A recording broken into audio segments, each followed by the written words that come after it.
Hi, I'm Justin. Also, I hate the way my voice sounds, so if you can do whatever Photoshop does to voices, make me sound awesome. And this is my lovely friend, The beauty in the eyes of the beholder, and it's just about getting into the seat of being the beholder. Hayley. I don't think you have to be particularly perceptive.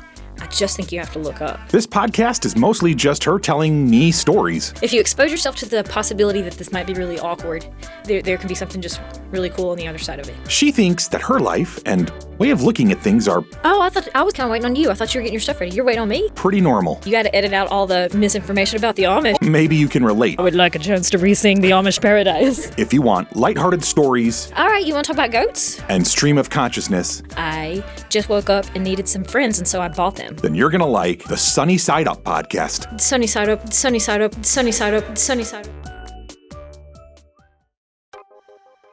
So, if you're at all like me, you may feel that you're living in a world that can be a bit overwhelming and confusing at times.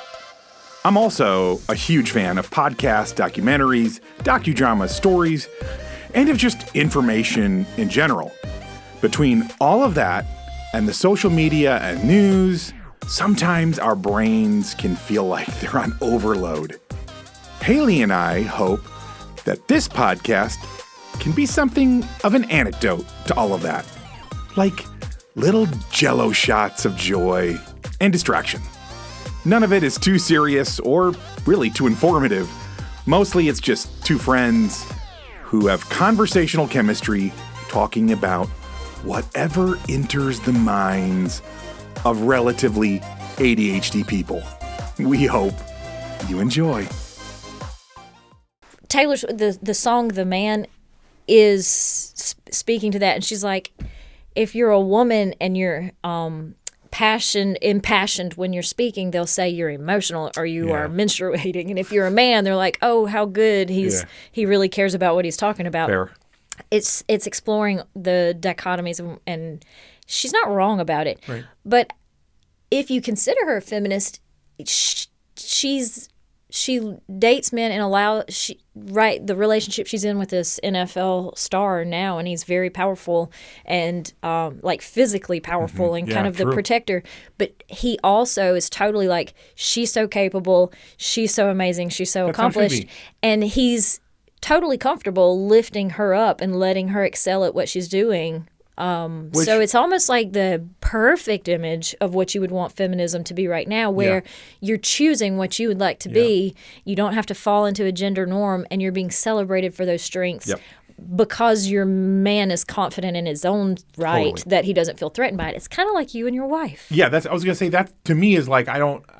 you can celebrate her for all of her strengths without being intimidated. 100%. Or I don't even understand the other ways of thinking. I mean, and I got really lucky. I mean, clearly people that meet Ollie, when I first start telling them about Ollie, they think I'm doing the polite husband thing where you have to brag about your wife. And I appreciate the men that do that, where you meet the wife and she's really unimpressive and right. And it's like, oh, he's really sweet. He bragged on her. Okay. So I'm going to acknowledge those guys and massive kudos to them. You're very how sweet. Yeah. How sweet. Your unimpressive wife. You totally lift her up. Good. That you deserve all. That's not me. Objectively not married to Ollie, she's just one of the most extraordinary people ever. So for me, and I don't care which gender you are, if you're married to somebody like that, who's both insanely talented and an extraordinary human being. Oh, I heard a noise. I did. I mean, I don't know what that is. Anyways, but they're extraordinarily talented and they are kind and compassionate, right? They're not an asshole about it. Then you absolutely should lift them up and be a big supporter and all this stuff. So to me, it's just the most, and so I love it that I happen to be male and she happens to be female. And you do see it in some guys where they struggle a little bit with that. I don't know why. It's almost like there can only be one top dog, only one alpha in this house or whatever, and I don't get it at all. Okay, an illustration of this that we kind of see playing out in the media right now was Simone Biles and her husband.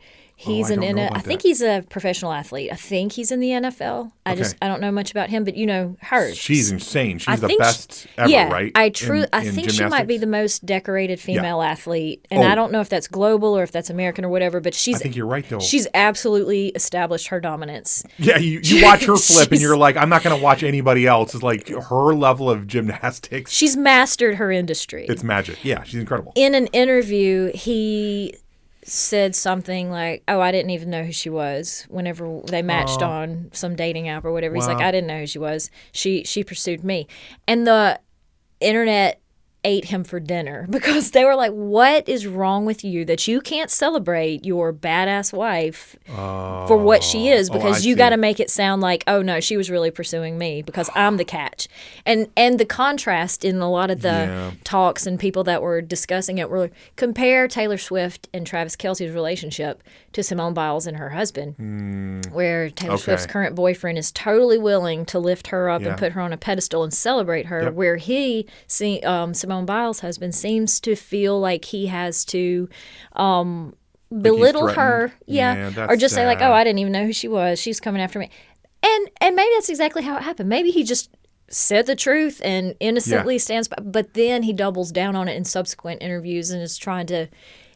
The internet did not take kindly to the situation, and the contrast was, what kind of man are you whenever you cannot celebrate a strong woman? And again, who knows? I don't know the history, and I didn't listen to the podcast where it was said in context. There could have been a lot more to it, but that is just one of our topics. We would have to significantly narrow it down because it'll be a not long enough symposium. We could make it an all-day conference. An all-day conference, Karma is a Contract, Extra Legal Remedies and Remuneration by Taylor Swift. And this would explore some, like the business law professor at the college could kind of speak briefly about the things she did, like re-recording her masters to devalue the where her masters were sold to an enemy. Some of her haters ended up buying it without giving her the chance to buy it back, and she took it back, and being able to discuss, like, hey, in a business sense, how brilliant this move was, how common is it. The idea was sent to her by Kelly Clarkson, so it was like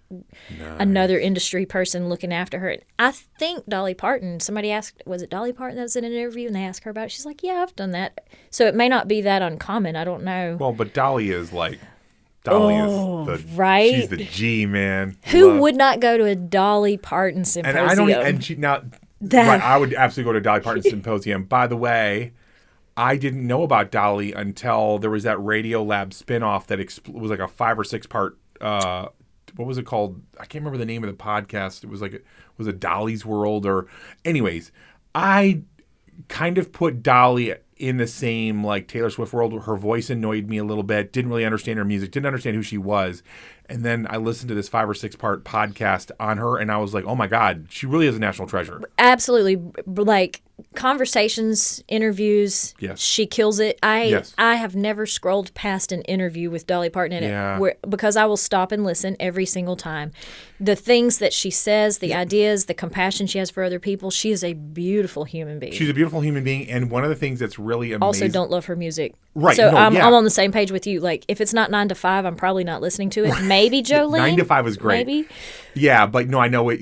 Yeah, but totally. But I would genius. defend her with my own life. Right, absolutely. Well, and one thing that I'm really impressed with her, she's got the comedian's ability to make fun of herself, and she takes away, because, her boobs are her most prominent feature. Oh, really? Yes. How about that? Yeah, how about that? And so... I hadn't noticed. You're right.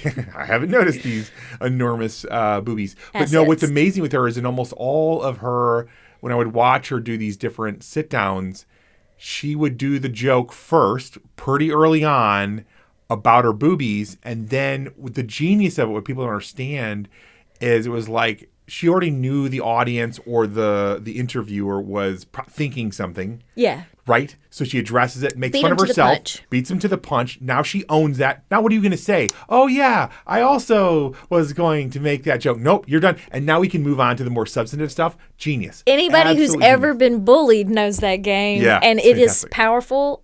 It is. You're deflating the bounce house of your enemies. Yeah, it will, deflating just take the it. bounce house of your enemies. You're just like taking that. it down around them and owning the area. No, she's just a real treasure, and the way that she talks about other people and seems to care about other people. Yep. Dolly for president. You don't have young children in your life at this moment, Yeah. but she has a program where any child under the age of 5 can sign up and receive a book a month until they turn 5 years old from the Dolly's Library or whatever the foundation is called, because she's such a proponent of childhood literacy. Yeah. I saw that. It's incredible. Incentives that she gives the high school graduates in her county, like I don't remember if it was a cash incentive or scholarship or whatever, if you would make it to graduation. Just thing after thing after thing that she does. Someone I knew or saw online, I don't remember, but it was in a hospital in her county in Tennessee, and there was something hanging on the wall, and they asked the nurse about it, and the nurse explained, oh, yes, Dolly Parton is a quiet kind of partner of our department.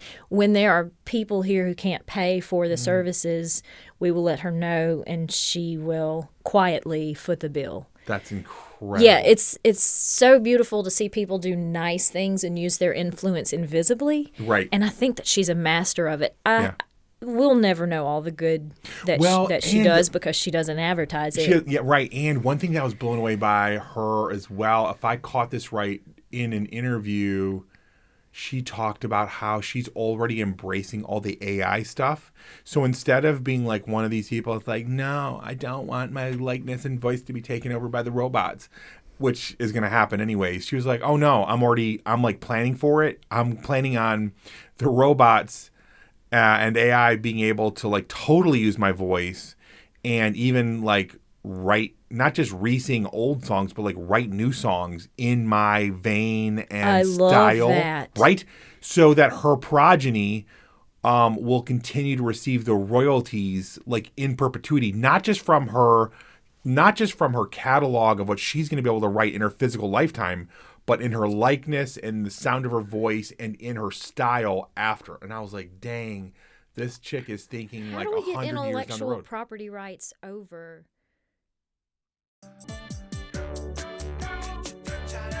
Hello, lovely friends. Thank you so much for hanging out with us. And it would mean the world if you would tell other people about this podcast and maybe even spam your social media accounts with just how much you're enjoying it. If you are, of course. Also, commenting and rating us on whatever platform you're downloading or streaming from is incredibly helpful to a little startup podcast like this one. On the other hand, if you are dissatisfied with your listening experience, please leave all of that hate on someone else's podcast. Just maybe to confuse them a little bit, right? But most of all, we hope you keep looking up and looking for the sunny side of life.